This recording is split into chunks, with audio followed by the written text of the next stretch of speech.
Welcome back, class, to Recorder on the Wall. I trust you did the required reading. I'm Pete, your teacher. I'm Jeremy, and I totally did the reading. Hang on. Which pages was it again? You said it, what the dates were going to be for this episode, so... Go! And I know Matthias did the reading. Yes, Father Abbott. Oh, God, that's creepy. Kiss tail. Don't make coffee come out my nose, please. Don't drink coffee when we're talking. This is decaf and hazelnut. So. No, I meant when, Matthias and I are talking, you shouldn't drink coffee. That sounds dangerous. Fair enough. Actually, coffee's not a good drink to do when you're doing any kind of vocal work because it actually dehydrates you. Yeah, it makes you harder to talk for long periods. So, away with you, foul drink. Yes, Father Abbott. Away with you. Please stop that. Seriously, stop that. That was the last time. I promise. Can you hear me? So, we are still in Castaways of the Flying Dutchman. We're still missing a good chunk of our crew. Long story short, they have their own reasons, but that's okay. The three of us are good enough. I hope. We can do it! We finally get to the major chunk of this book, which, how can we charitably put this? No, not joking. It's a huge change of pace. Yeah, and I know Jeremy wants to compare it to a certain 50-year-old cartoon. Jinkies. And I will be... Okay, I need to say this outright. The new set of characters we meet, I had to genuinely put the book down at some points because I was when I read through this, I tried to do it twice, I only got to do this once.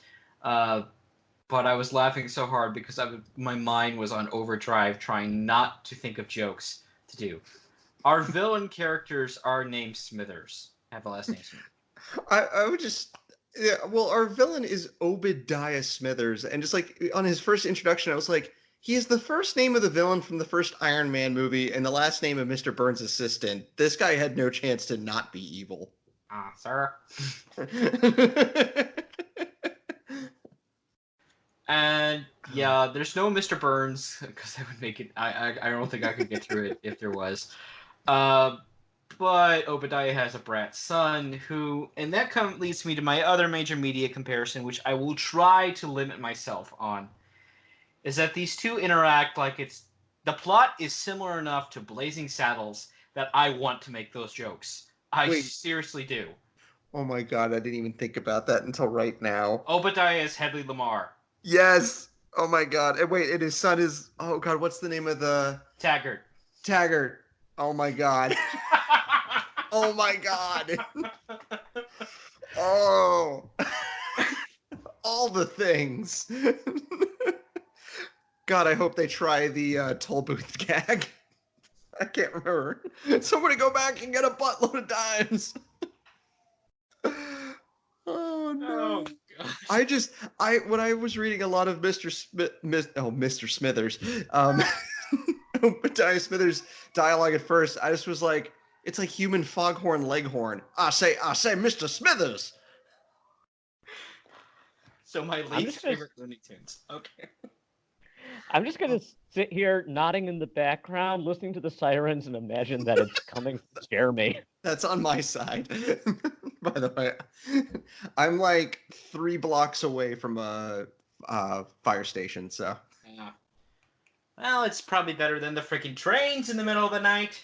Yeah, Well, no, instead I hear people peeling out in the middle of the night. A lot of people think they're amateur street racers around here. No, I legit, after we're done recording tonight, I have acoustic foam and mounting materials, and it is going to cover my bedroom window because I am tired of waking up in the middle of the night. I don't know what they changed the directions on the trains, and suddenly we have conductors who are much more judicious about doing their job in the middle at 2 a.m. in the morning. Well, if you would let them just put the train tracks through Rock Ridge, you wouldn't have that problem. Well, from my perspective, it's just somebody reorganizing their factory line in Factorio. You got to get that copper line. You know, you need more copper. Always need more copper. So yeah, we're in now it's like 1890 something or other, and Ben and Den are now over 200 years old apiece, Nearly and free. they come across the small town of Rock Ridge. I mean, Chapelville or Chapel Vale. Sorry. I mean, we can make these jokes because Blazing Saddles came out decades before this book did. So there. And we're introduced to like the villains in this book seem a little cartoonish. Yeah, I'm not knocking it though because again, this is a nice change of pace compared to mice killing vermin. But that's what they do. But There's yeah. no more slavery, at least. No But mangled corpses. No mangled corpses. yeah. But it's much more entertaining. But there's we'll go over it. But there's at one point there's almost a strange. There's just a bit of like Seven Strange and Ghostly Tales vibe, but not in a bad way. So. Yeah. So the plot literally picks up, as Jeremy points out, nearly 3 centuries later. And 273 years. Close enough. Yeah. Ben and Ned, the original Neb and Dan, because they reversed their names because it was a Tuesday. Not given a good reason why. It doesn't bother me. The day you chose the name Ben was the most important day of your life, but for me it was Tuesday. Yeah. And there's both of these guys have clearly changed over the centuries because Ben is, I mean, he's a lot more. He's definitely got a bit of sass to him, and the dog is worse. The dog is just he can talk a lot better. He understands, even speak at least what he can communicate with his best friend a lot more, and he's sassy as hell because he knows humans can't hear him. So. Yeah. And he also comments on how all other animals are dumb. Yeah, he does. So we have a new set of characters to work with. These two guys arrive in the town, and the angel's still guiding them, from what we're told. And they basically said, "Hey, go fix this little sleepy town of Chapel Vale. There's petty tyrants here." And we have I outlined this by major and minor. We have one major character, a Winifred Wynn, who just goes by Miss Wynn. She's a widow who is historically her family is quote unquote the town's owner. We'll get to that. And she has a cat named Horatio, and her late husband certainly cast a shadow on the proceedings here.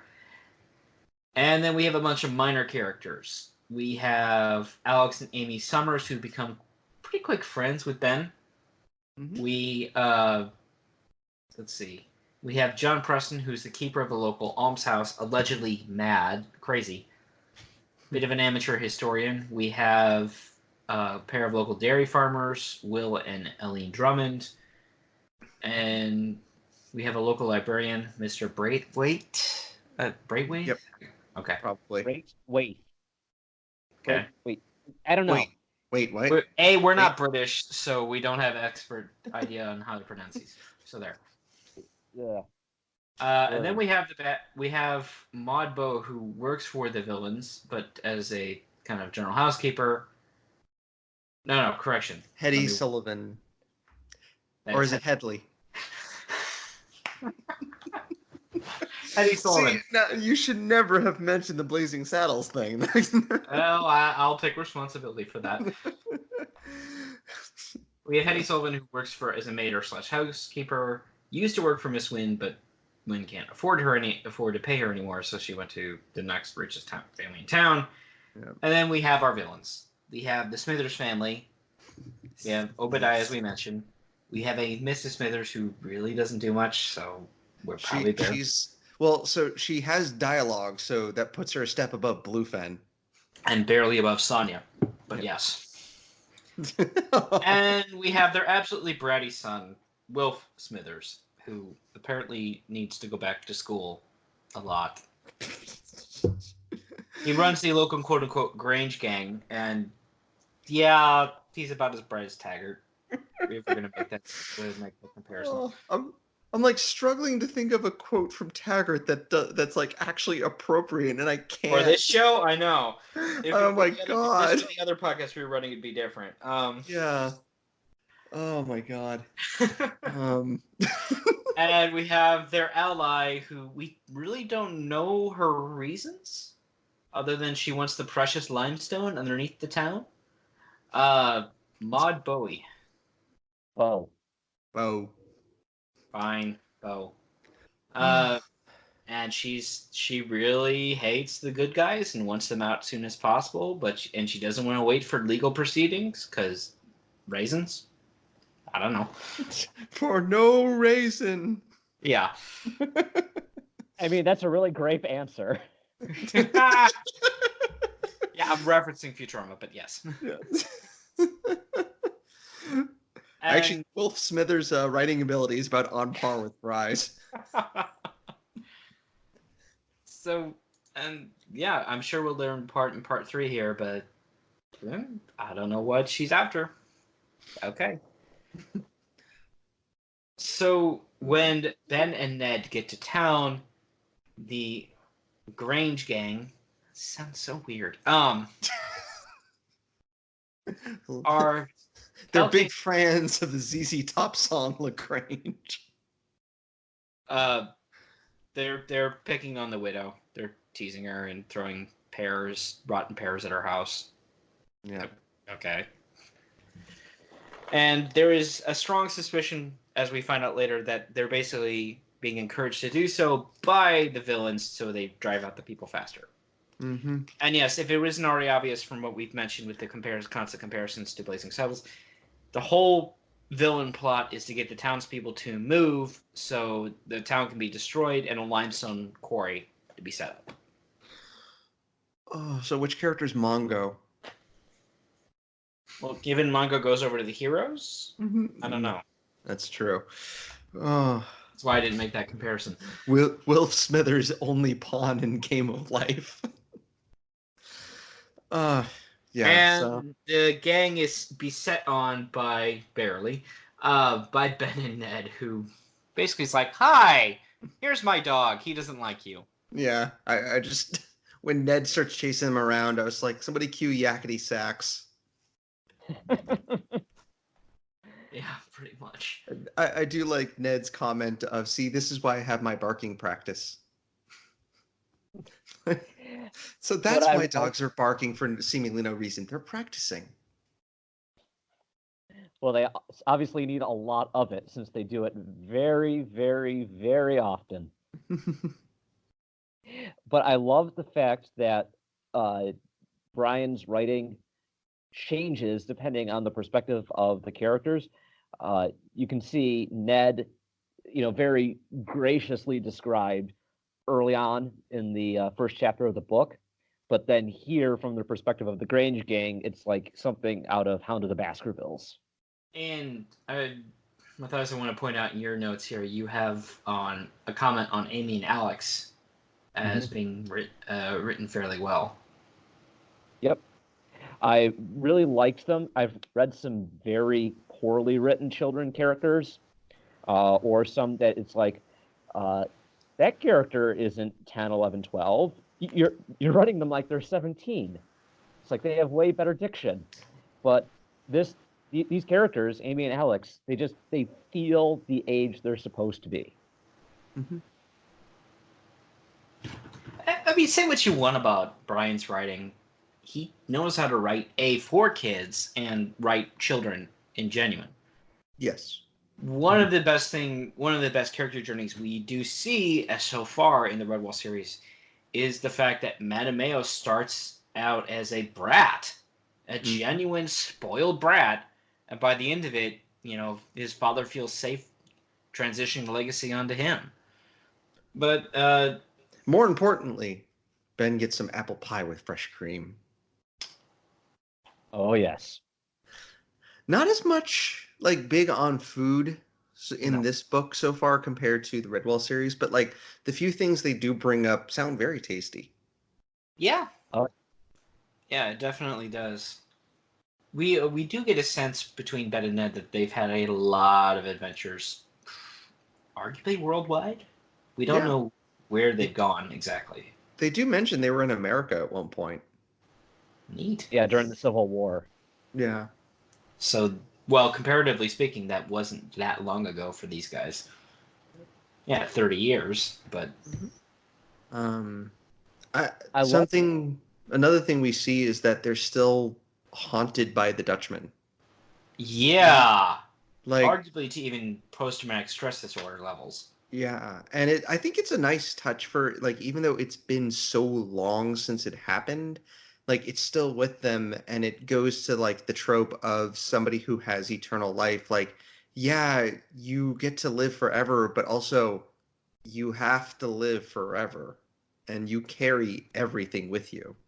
I mean, even just in the regular span of one human lifetime, we all have to deal with things that happen in our lives. Can you imagine going charitably 3, maybe 4 100 lifetimes? years. Yeah, it's a lot and it shows that like even though they're essentially they were kept on earth to do good things, it doesn't like they're not perfect. They don't get to just like go, oh, we're perfect now, or we get to forget all the bad things. It's like no, they carried the good and bad with them. Mm. I think it's interesting too.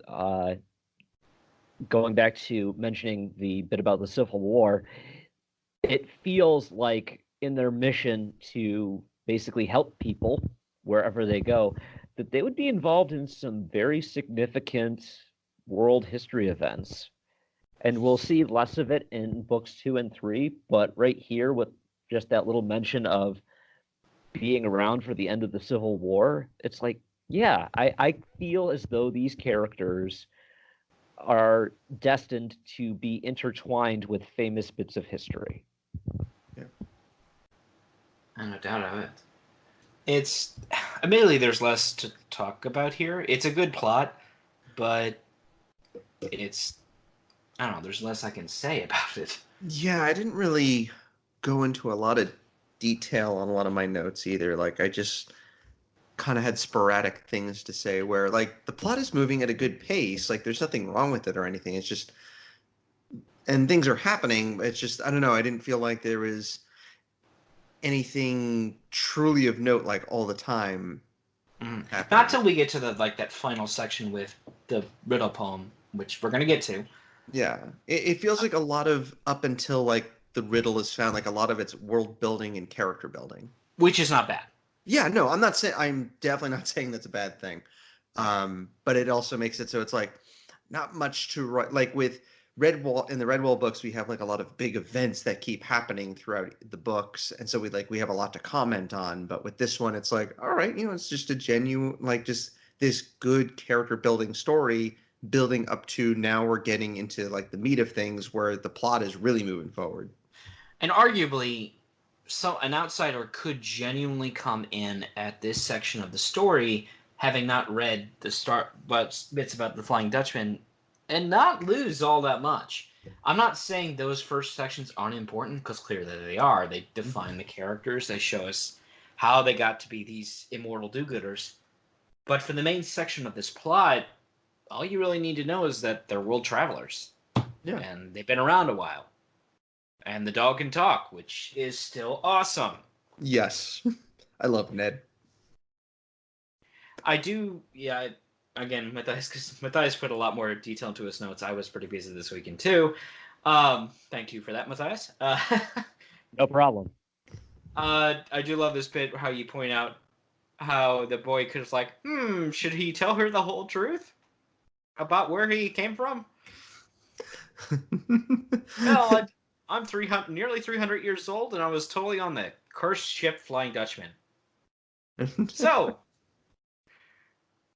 He does. When she asks about when Miss Wynn asks about his background, he does admit, yes, I'm from Denmark, I think. So, it's where I started anyway. But my dog is from there, which is all true. So, and you get the sense that Miss Wynn is just grateful to have the company. I mean, my maternal grandmother lost her husband well and truly long before I was born. And if you ever asked her, why she never tried to reach out again, she said, why ruin a perfectly good, what she thought was a good marriage. So she was loyal to my grandfather, her deceased husband. But that meant for longer than I've been alive, she lived by herself. She taught. She kept herself busy. She knew what she was doing, but I have no doubt there was a lot of times she got lonely. Whether it was my grandfather's birthday or hers or their anniversary, and so this is really good writing from my point of view for Miss Wynn because this is it's a guest. She can really do treat this guy well. From all, we don't even know if she even had kids, really, or has She does. grandkids. Oh, I'm sorry. Yes, she does. Yeah, you'll hear about that later. Mm-hmm. But they're not around. They're not nearby. Is what I'm saying. And I had the benefit of my grandmother, being in the same city. And I'll admit, I probably didn't see her nearly what I should have before she died back in 2004. So. I can speak to that as well. My dad's parents died before he even met my mother. Don't drink and smoke, kids. It's really bad for you. Uh-huh. My mom's parents, I had a chance to know both of them. My grandfather died when I was 8, and my grandmother lost a battle to cancer when I was 19. Yeah. So 11 years. Yeah, it's been a very long time, and I miss her dearly. She was an absolutely wonderful person, and reading about Winifred here and just the sort of person she was, it's like that so reminds me of my grandmother. Just that, oh, boys your age are always hungry. Here, have another slice of pie. My grandmother grew up on a farm during the Depression. She knew how to feed people. Oh, So yeah, same with mine.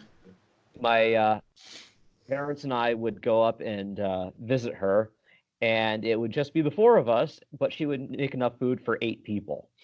And then we'd be sent home with leftovers. And it's like, Grandma, you make so much food. And she's like, well, I want everyone to be happy and have choices. And it's like, yes, there are 3 kinds of potatoes here.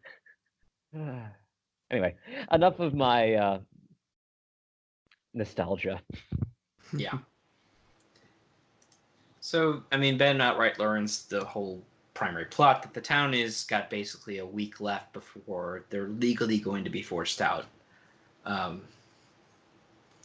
And because apparently Smithers has invoked a judicial precedent in British law that basically if you can't prove you own the land, then all you're going to get is a pittance of settlement, essentially, to move and for your house and then to move away.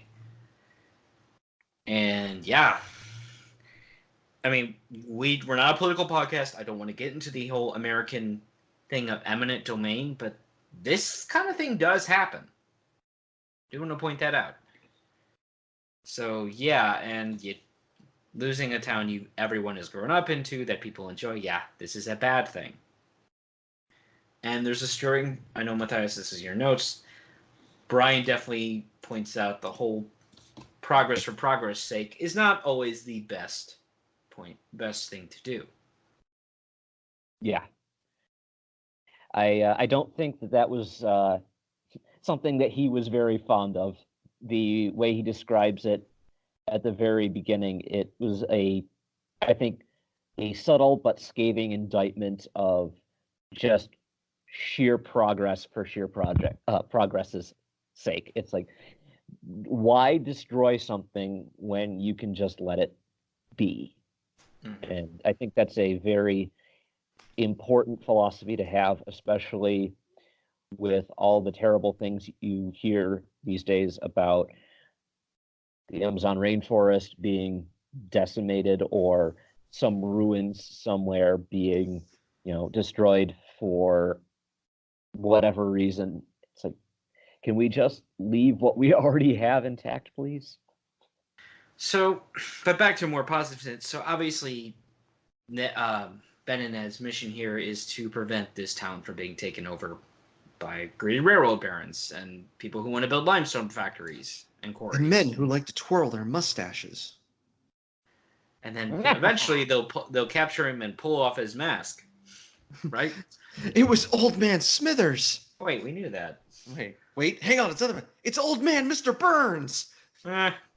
Yeah, and going to the character part, I like the despite like their lives obviously being full of good times and bad times, hardships, and having, always going where they're needed, things like that. I like the little fun banter between Ben and Ned. Like, you really get like, you can really tell that they're just old friends at this point. And they like how far they've come since those first two parts of the book. And overall, like this, for the most part, this book feels very different from the Redwall series. Though, like, the first thing that made me think of Redwall is when they go to the library, like, oh, let's look, we need to look up something. And it made me think of, oh, Redwall, when they go to the gatehouse and dig around in the dust for books. But obviously, Mr. Braithwaite definitely keeps the library in much better order. And Matthias, I know you need to want to talk about this library section. So, yeah, by all means, the floor is yours. It probably because I work in a library, but I know most people listening to this podcast are probably familiar with libraries in some way, shape, or form, unless you inherited all of the Redwall books from a relative or a friend. You probably went there and checked out at least some of these books. But I feel as though in society nowadays, libraries are being largely overlooked because of Google, Wikipedia, Amazon, etc. But you have to remember, librarians aren't just the keepers of the library's collection. That before we had this little thing called the internet, they had to be Google and Wikipedia rolled into one. It's their job, and they go to school to learn and train on how to be able to find the exact information you need in a fraction of the time it would take you to find it yourself. And he, I'm sorry, go can I ahead. interrupt for a second? To that point, I legit considered it a mastery of library science when I graduated from college back in the spring, December of '07, and the economy crashed 2 months later because you know what? People need librarians. My college had dedicated librarians based on subject matter. Like, there was someone who was the expert at St. Louis University for theology and philosophy resources. And you better well believe I went to them when I had to look up data or look up information to write papers with, to point me in the right biblical commentaries or the right journals to look up information in. I knew they were there. I knew that they could give me a hand. That was literally their job. And cool. I mean, they had a bunch of other ones. They had like a couple of librarians for the engineering crowd, certainly for the general, more liberal arts and science majors, etc., etc. But what I think is most interesting is working with, people who have degrees in library science, the right to be called actual librarians and not just, "Oh, you work in a library. You must be a librarian." No, I'm actually just a page, but thank you for thank you for calling me that. Uh, it's they have to be able to find what is necessary within their collection. So it's not only a here I know how to find things in general, but I've also familiarized myself with the specific collection with which I work. And we see here that Mr. Braithwaite is able to recall and locate the exact volume Ben and his friends need to start their quest. And it's kind of glossed over, but the simple fact that the collection allowed for not only quick access to the materials tells me just how well maintained or rarely accessed that collection is. But I have a strong desire to see that collection, or maybe the collection that inspired Brian when he was writing this, because I don't know, it fascinates me to see how people organize their information. And it's like good for Mr. Braithwaite being able to find that one volume so quickly.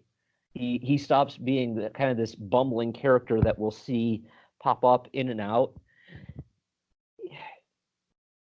It's when he is most academically active that that facade of bumbling just kind of melts away and he becomes the true and proper scholar that he actually is. So and clearly he's a better recorder or a better librarian than anything Redwall's ever had. Good lord. Yeah, absolutely. Yeah. Yeah. So remember, folks, libraries are one of the few places left in today's society where you aren't expected to pay money. Support your local libraries, even if that's just checking out the materials. That helps boost numbers. Numbers mean bigger budgets. Bigger budgets mean more books and resources available for everybody. Mm-hmm. I'm going to wholeheartedly agree with that. You better believe I use mine quite a bit, whether it's books or how they do they have movies, music, and etc. So yeah. Besides, during my own bachelor's and master's, you better believe there were days I lived in the library just to get work done. I had more discipline not in my room or apartment. So, but that would be me. Not everybody. I do want to mention another point here. It's brought up an almshouse, and if you're reading this for the first time and just through sheer cultural osmosis, most of us know what a workhouse is, or at least the Charles Dickens' version of that concept. Although that Dickens was far off from actual how terrible how workhouses is. It's explained the almshouse is a similar concept where basically traveling monks or people who are that hard up can just get a place to bed down and a meal. And it's definitely a more positive version of that concept than, please, sir, I want some more. But what? I want some ore. Here's an ore. All right, terrible joke. Terrible joke. No, I thought it was good. I don't know if Jeremy agreed there, but yeah. I ripped that off from Arthur. Well, it's a good resource, regardless.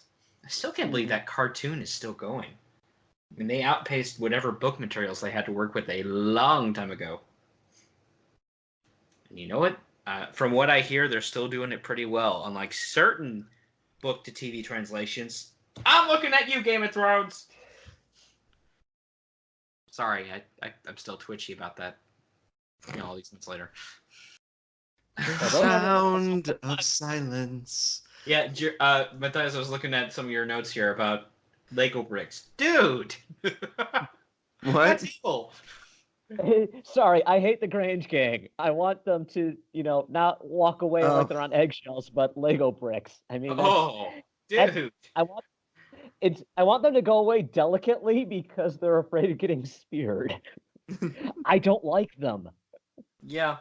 We do get a pretty entertaining bit here, where the gang leader, at prodding of his terrible father, basically challenges Ben to an outright fight, and Ben doesn't. And Ben shows up, without his dog, and of course the gang is there to back the bully up, even though he said, "Oh, totally be alone." Yep. And he doesn't even lay a finger on him. He lets him beat himself up. This fight kind of boils down to stand still and let me hit you. Oh yeah, that's what I'll do.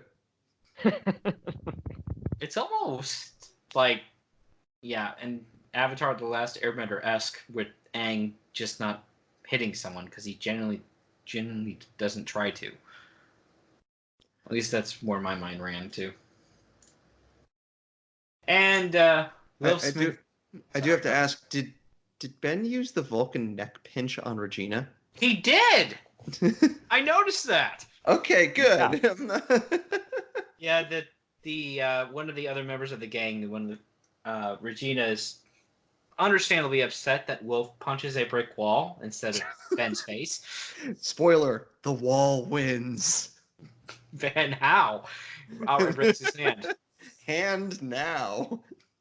And Wilfred Smithers versus Wall. Fight! Fight! Flawless. Wall wins. Flawless victory. Regina hit the other gang member, takes it well, and Ben is about to have it at this point, and he still is being pacifistic, but he reaches out and grabs a nerve point on her neck. Yep. And all of a sudden she's like, I can't move. Ouchies. Yep. So we can see that, like, all throughout. I mean, obviously, after 290 years, I hope he'd learned how to fight. But like, he knows how to fight, but he also knows how to dodge, and he knows how to just like make people make a fool out of themselves. When you go through all those years with the body of a 14-year-old, you kind of need to learn how to do that, I guess. Yeah, we haven't touched on that yet. I wonder if he went on like a mission to, I don't know, Japan or maybe ancient China and learned how to, I don't know, karate, kung fu, one of the martial arts. I know kung fu. Whoa. So Ben is Batman. Oh God. Does that make Den the Ace the Bat Hound? Yes. Yes. And that's an obscure comic reference, sort of. It's a cartoon reference, actually. No, comics first, but yeah. Batman Beyond? Back in the Silver Age of comics, if Superman gets Krypto, well, Batman got Ace. Oh. You didn't realize that, Jeremy? I don't read comics. Every time I try to read comics, I don't enjoy them, so. Well, to be fair, Superman got an entire menage of animal friends. So. Super Kitty? Yeah, Yeah. and a horse, and a monkey. A horse! You got a horse? What was his name? Oh, I don't know. I Ed a just looked it up. superhero? Actually, I think the horse Oh, was... Superman! Oh, no. It gets worse, Jeremy. It really does. What is he, an aardvark? Like an anteater? It takes on Ant-Man? A horse is actually secretly another Kryptonian who was transformed into a horse. And has a thing for Supergirl. Excuse me. I was going to say, the horse is... All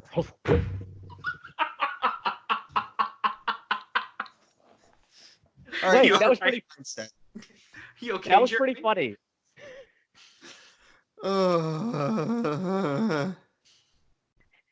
Hey, Jeremy. Jeremy. Yes? My red ball. Oh, no. Please don't. Is that your keyboard? That was my water bottle. Oh, that works too. What'd you say? Was that your keyboard hitting your face? No, it wasn't my keyboard. This is my keyboard hitting my face. Oh, God. And still better fan fiction than some of the stuff we covered. Oh, God. Oh, No. I'm sorry. That Dragon Ball GT Kim Possible crossover was the greatest thing ever written. Lord. God. That was our very first prototypical podcast, wasn't it? Yes, it was. Oh, Lord. I'd almost forgotten about that. So, yeah. Where were you going? I forgot. Certainly not about the super horse. God. But before the fight, we do get Smithers, like the family, sitting down to dinner, and the dad's a terrible father.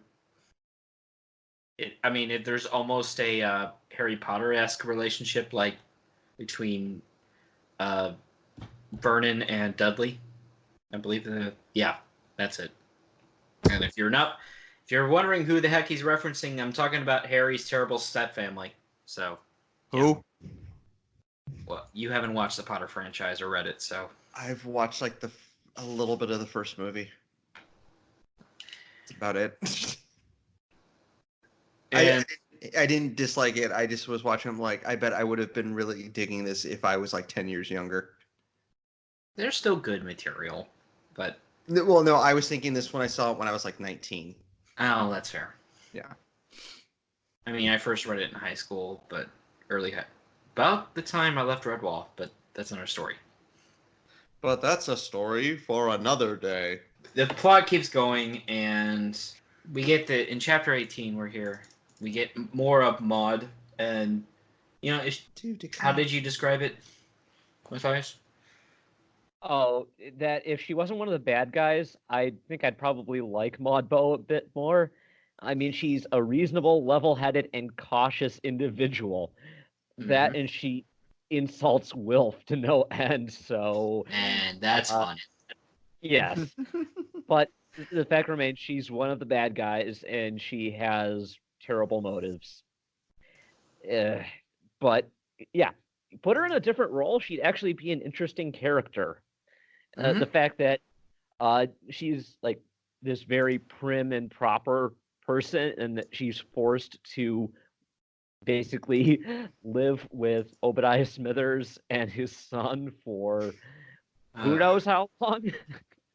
And I'm going to take a stab in at least a couple of months. This scheme been in motion. So yeah, but it's just I feel bad for her.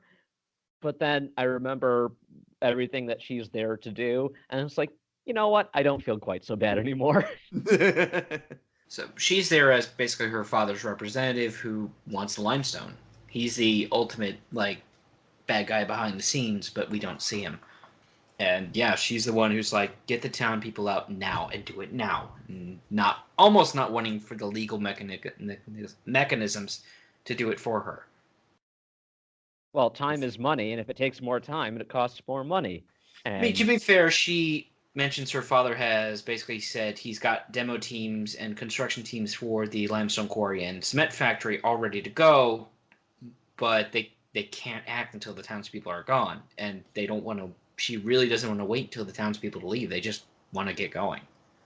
And as another Simpsons Smithers Burns reference, her solution is hired goons. In this case, the Grange Gang, but okay. No. Her solution is bringing in actual hired goons. Oh, right. Yeah. We'll see them next time. If I remember right, they were essentially like the Three Stooges, right? Yeah. Without spoiling too much. So. Yeah. No context spoilers. Imagine the Three Stooges, but British and dumber. Okay.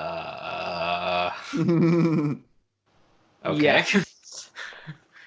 I do like this one line, Obadiah's, how he apparently runs his own house, is that, Maud is a guest.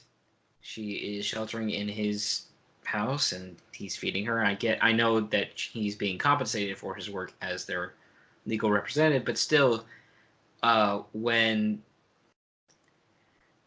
his wife outright asks, "Hey, do you think Maud would appreciate the menu I have planned out?" She's like, "I don't." He's just like, "I don't care. This is my house. She'll eat what I give her." It's like, dude, she has an allergy. Come on.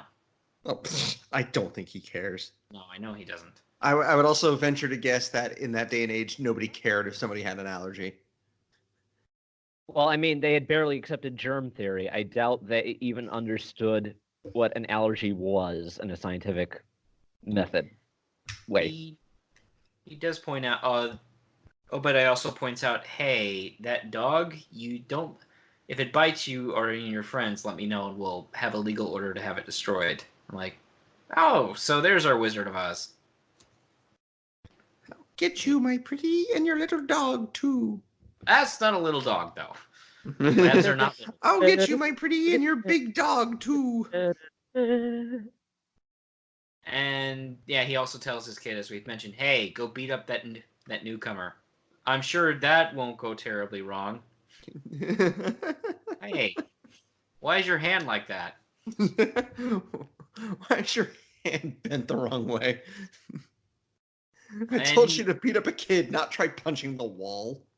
The dad also gives money to his son so he can treat his gang to toffee, and yeah, we are outright told that ain't gonna happen. This is mine now. He rules the Grange gang with an iron fist, not toffee. I'll keep the money. Well, after a couple chapters, he kind of rules them with a broken fist. Yeah. If we can move back to the hey, let's save Chapelvale plot. Oh yeah. Meanwhile, back at the plot. Yeah, going back in time, Ben decides, hey, Miss Wynn, can I go see into that locked room across the hall from me? And it's like, I think that's Captain Wynn's study. I suppose I could let you in. That was Captain Wynn's study. Yes, I knew it. And she outright mentions that she only goes in every couple of months to Dust. And again, good characterization. There is a lot of historical precedent, both in like common fiction, much less what we know from history, that, and much less what I've seen in my own family, that men or women, when they're widowed, don't like to stick around where their spouse was. Like, they try not. There is a lot of precedent where they won't. They don't stick around. Like even when I went to Mount Vernon years and years ago, they outright mentioned Martha Washington. She never entered the room where her husband died ever again after that. And one of my great aunts, after her husband died, she refused to sleep in that room. Like, that was the master bedroom, and that was their room. She wouldn't go into it again. So for fact that Miss Wynn doesn't want to go into where her husband basically has all this intense memories of him and all his stuff, yeah, I totally believe it. Which is why they get put off going in. It's just like, well, we can do that later. Let's go do some shopping. And, oh, they're the Summers kids. They're delightful. Why don't you go over and have some ice cream? And, well, Ben, Ned, and the Summers kids are having ice cream. Who should be causing trouble by rattling the wall of the ice cream shop? It's the Grange gang. Mm-hmm. So Ben basically gets between the door and the shop owner's wife, and it's like, no, let me take care of this. He lets Ned out, and screaming ensues. It makes me happy. And then Ben and Ned just come back, be like, that was fun. And the owners are like, yay, free ice cream for everybody. I Who mean, doesn't like free ice cream? yeah, you want free ice cream? Save the ice cream place from a gang of bully kids and hope the owner loves dogs. It's like common sense to me. And then Wynn and Ben make their way back to the house, and she lets him into Captain Wynn's study. And I can feel the atmosphere of the room just from the description, from like 2 paragraphs. You can feel like the history and provenance inside the room. It's like, wow. If you've ever watched an episode of Antiques Roadshow, it's like walking into an Antiques Roadshow appraiser's dream.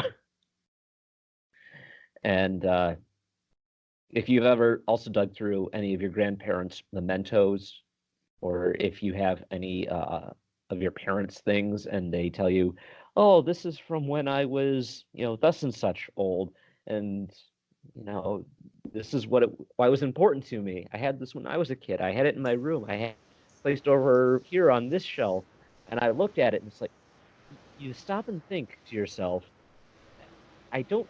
Am I really that interested in what my parents have to say? But then you stop and think when you're a little bit older, but that's exactly what I'm going to be saying to my kids when I'm the parent and they're 9, 10, 11, 12 years old, and they're probably not going to be all that interested either until they realize that, yeah, they're going to be the parent someday. Vicious cycle. I mean, as you say, it's a very good iconic scene, and yeah, sorry for the train noise in the background. That I would do was it had passed. No problem. But yeah, we get basically a tour of this guy's whole life, and they I point out the dog. Ned points out kind of the obvious, and it's not so much a custom anymore, though I'm sure some people still do it. But yeah, this used to be a historical thing where people would store important papers in a Bible. Like the family Bible would be like where you store like birth certificates or other important documents, because A, centralize it, and B, kind of like the spiritual center of that family. That's where they would put things. But they find a scrap of paper here in the spine of a Bible, removed with a pair of quote ivory chopsticks. Nice. Wow, that's got to be expensive.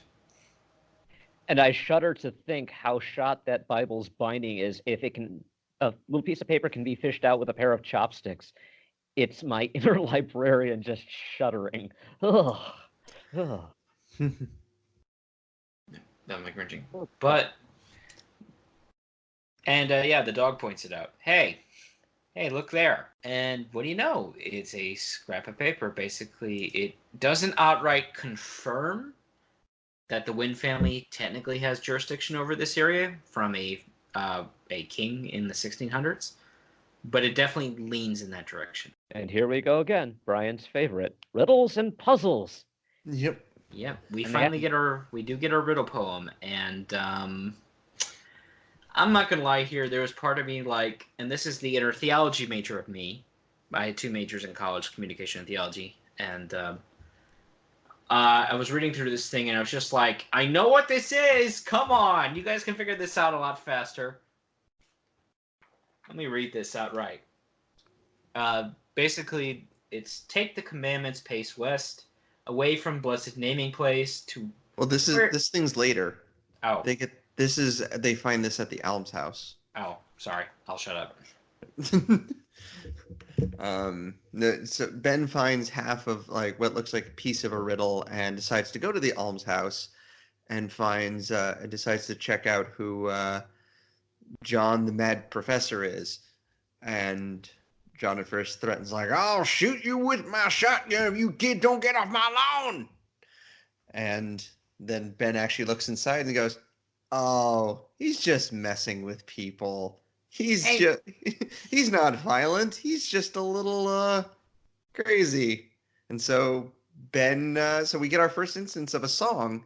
He hears John singing the beginning of an old sea shanty, and so then Ben starts singing with him, and that's how the two of them bond.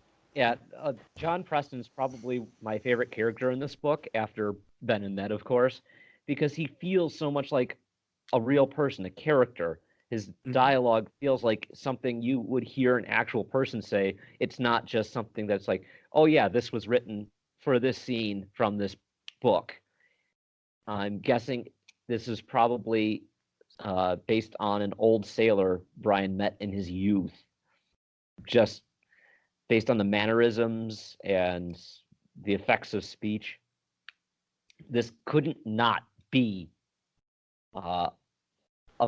it has to be a real person. I'm sorry. It's just it's great. great character, and his introduction is very heartwarming. Yep. And so John then finds the second half of the message that Ben had found, which I can't remember it off the top of my head at the moment. What was it again? You want me to read it from scratch? No, not the full thing. They find like it's Lord, if it be thy will and pleasure, keep safe for the house of Win thy treasure. Yeah. And they're like, oh, there be treasure around here. Zoinks, gang! Looks like we've got a mystery to solve. Jinkies! Yeah. Ben decides to come back. He's like, I'm going to bring my mystery gang. I mean, my friends and my dog, who can totally not talk, I swear. And he's a Labrador, not a Great Dane. Yeah, this puzzle riddle thing's going so well, it's almost as if Martin the Warrior is running a cross-dimensional ARG. ARG? Augmented reality game. Oh.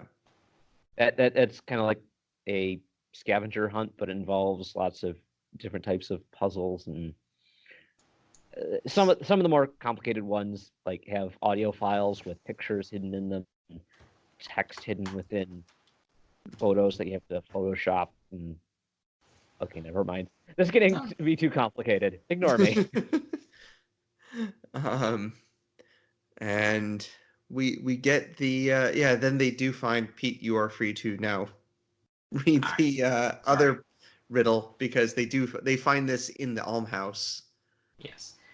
And it's basically, this is Brian's love of riddle poems, in which we've enjoyed on the show, and he has one for this one. And this is where I was trying to point out earlier. I was frustrated because I was like, I'm reading this and I'm like, maybe it's just my college degrees, or a shred of common sense, but I'm just like, yeah, this is easy. Quote, take the commandments pace west away from the blessed naming place, to where heavenly twins stand ever gazing at soul's dying face. Turn as a third gospel maker would to the house named for the rock. Twixt here and there you must stop to drink, your first reward to unlock. So, yeah, not everyone out there is a theology major, so without even touching how they go through it in the book, it's obvious you take 10 paces away from a church, because that's where people are christened in common Christianity, towards the heavenly twins. That does have to be explained, so I won't give them that. At soul's dying face, so west, soul is literally the name for the sun.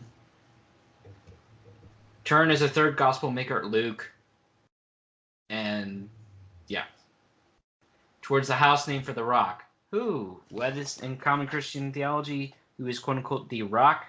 Peter. Twixt here and you must stop to drink, your first reward to unlock. That I didn't cut. But for me, I'm just sitting here watching these characters figure it out, and I'm like, oh, it's West, aren't you? It's West. And I wanted to reach to the book and kind of shake him. So something I thought of when we got to this part, because I was like, okay, we see this in Redwall a lot. And I get the affinity in Redwall for the rhymes and riddles, because they usually have a reason for it, as we're actually going to see in Pearls of Lutra, or like Martin, specifically being vague, because we could think either, well, he had another drunken bet with the Gonf, or he wants his descendants to learn for themselves. I'm leaning towards number one. But in the real world, why would someone hide valuable documents and land deeds behind a riddle? Or, like, was this person just like the crazy dude who built the Raccoon City police station in Resident Evil 2? There's actually an in-universe explanation for it that we will get next time. Oh, okay. It has been a long time since I've read this book. I actually have completely forgotten actually almost everything about it. Like, I remember the basics of, like, the search for the land deeds and things like that, but I don't remember the specific events. So, okay, I look forward to seeing the reason. Where's Baby Rolo in all this? He needs to be present to present the obvious solutions that everyone's missed. Look, little folks, so green. So they do start figuring out the riddle, which is basically to take, walk a bit away from the church to where there's obvious statues of angels, and I do love Ned's comment. That's not what an angel looks like. Well, and Ben's just like, well, yes, but they don't know that. They find two angels who stare westward, and this is the one where I was like, really? They said, turn as a third gospel maker would be to the house named for the rock. Okay, third gospel maker. I outlined that's Luke. But what they come up with is, oh, Luke, it's got an L in it. That means turn left. I'm like, wait, what? Really? That's what? Okay. I just trust the people in the book. But I mean, if you... I like the words. So, turn left for the place house named for the rock. We're told outright that the almshouse used to be a church. No. We're outright turns that the almshouse used to be St. Peter's the church, and then, Britain kind of, persecuted Catholics. Ooh. So, it was later changed from a church to an almshouse, and they had a different church built. And then between the current church and the almshouse is where you gotta stop. And what do you know? It's the dairy farmers I mentioned forever ago. And the dairy farmers like, oh, you want a drink? Oh yeah, there's a well. Have fun. They watch Ben pretty much grab a rappelling line, and he goes down into the well. And in any other situation, that rope would totally break. But yeah, no, everything turns out okay. No, it's okay. I'm okay. Splash. I'm not okay.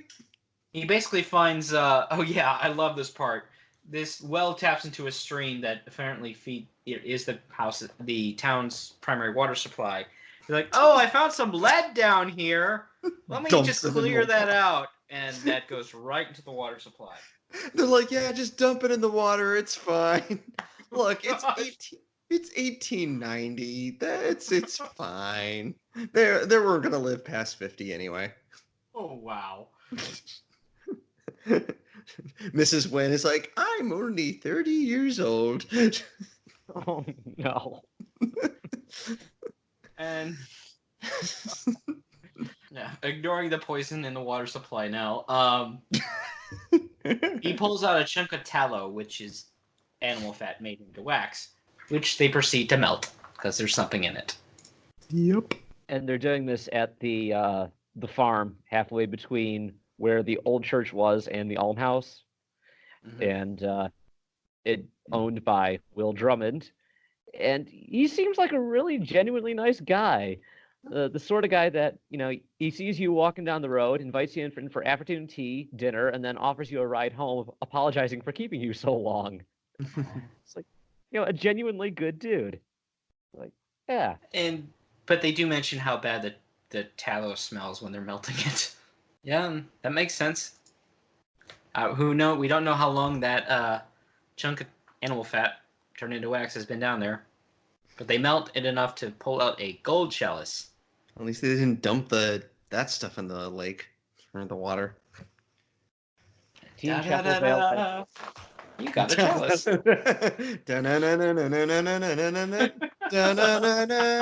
You found the golden chalice. You don't think it'll save the town, but it must have some important value.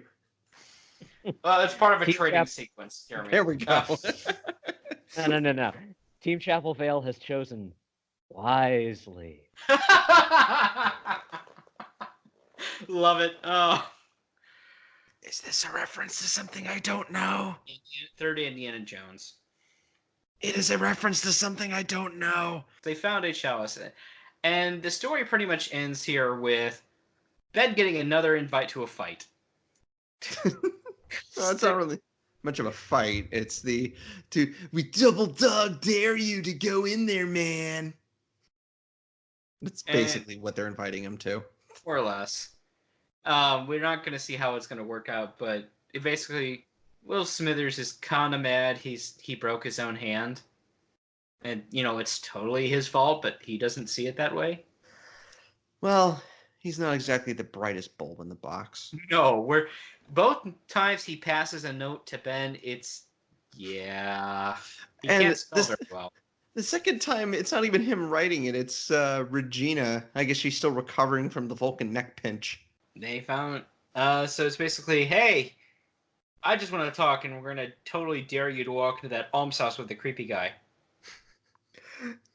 Well, we'll find out what happens to Ben when he walks into the almshouse with the guy that he has now totally made friends with next time. So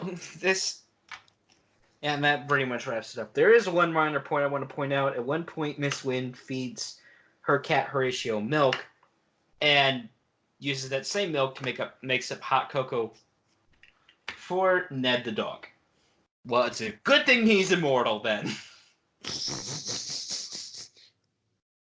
Oh my god. Yeah, it's 1890. Here, dog, have some chocolate. Well, it depends on the quality and grade of the chocolate, too. It does, and the darker the chocolate, the more dangerous it is. But still, it's like, oh, okay. Like I said, good thing the dog is immortal. And that pretty much ends the second part that we chose to do. And you know what? This is still enjoyable. As much as I wanted to scream at the characters for not figuring out that riddle a heck of a lot faster, because, I'm 35 and I have I have a pretty good education. I knew what the references were outright. Not everyone's going to do that. And yes, this is written for kids. I know that. Well, I'm also 35, but I didn't get it, so thanks for making me feel stupid. Okay, you can blame my education. So there. Okay. I do. But yeah, I gotta say, this whole time I was trying not to giggle over the fact that this is Blazing Saddles. It really is. Oh my god. It's the same plot, except there's no sheriff. Blazing Scoobies. What'd you guys? Oh god. Well, hopefully it doesn't end with Obadiah Smithers being like, and I would have gotten away with it too if it wasn't for you meddling kids and your dog. He doesn't actually say that. Oh, no. No. The sentiment is there. Even if it's not verbally expressed, the sentiment is there. Daddy, daddy, no. Oh. Oh god. What did you think of this middle part, Matthias? Oh, I absolutely love this. Best part of the book is coming up, and this build up is just bringing back all the memories of the stuff that happens. Wilf punching the wall is still hilarious. The characters are just as heartwarming as I remember. Well, absolutely love John Preston. And yeah, next time we get to my favorite scene in the entire book with the midnight rendezvous outside the almshouse. Ooh. I mean, this is taking place in our October, so it's Halloween. There we go. Thank you. I'm looking forward to this.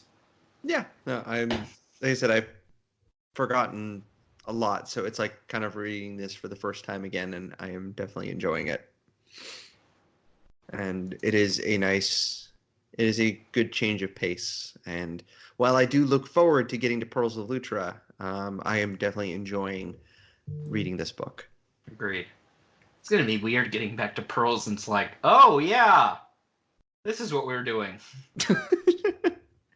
Oh, right.